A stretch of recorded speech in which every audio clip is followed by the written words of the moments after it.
नमस्कार। डिजिटल भूमि की खास पेशकश तारों के बाद में मैं पायल आहूजा आपका स्वागत करती हूं। जैसा कि आप सभी को ज्ञात है कि माता रानी के नवरात्रे चल रहे हैं, इसी के मद्देनजर एक बार फिर से हमारे साथ जुड़े हैं पंडित अनुराग शास्त्री जी। उनसे बातचीत करते हैं। तो शास्त्री जी, सबसे पहले तो चैनल में बहुत बहुत स्वागत है। धन्यवाद। शास्त्री जी, कल जो है 7वां नवरात्रा है, तो हमारे दर्शकों को बताएं कि कल कौन सी देवी माता की पूजा होनी है और कौन सी वस्तुओं का उन्हें भोग लगाया जाएगा।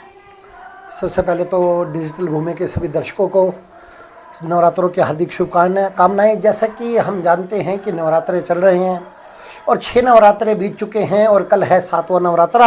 और 7वां नवरात्रा जो है वो माँ भगवती के स्वरूप कालरात्रि जी को प्रस्तुत है। अब देखो, इस भाव में जो कालरात्रि हैं वे कहते हैं कि माँ गौरी का ही, माँ भगवती का ही शक्ति रूप है। कालों का नाश करने के कारण इस देवी का नाम पड़ा कालरात्रि। कहते हैं कि कालरात्रि की पूजा करने से भानु चक्र, जो हमारा ये चक्र होता है दोनों नेत्रों के मध्य, इसे भानु चक्र कहा जाता है।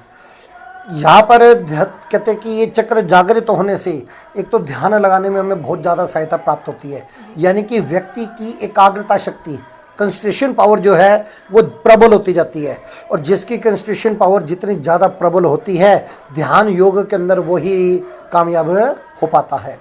तो कहते हैं माँ कालरात्रि प्रसन्न होती है और इससे कहते हैं कि चक्र की जो शक्तियाँ हैं, सिद्धियाँ हैं, वे स्वयं ही साधक को प्राप्त होनी प्रारंभ हो जाती है।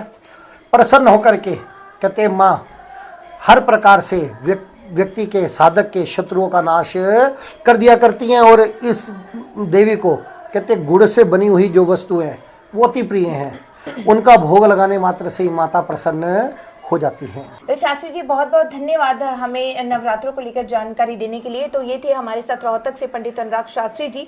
तो अगर आपको भी किसी तरह की कोई जानकारी शास्त्री जी से चाहिए तो आप स्क्रीन पर दिए नंबरों पर इनके साथ संपर्क कर सकते हैं। इसी के साथ मैं पायल आहूजा यहीं पर विराम लूंगी। ऐसी और नई अपडेट्स पाने के लिए जुड़े रहें हमारे साथ और देखते रहें डिजिटल भूमि। जय माता दी।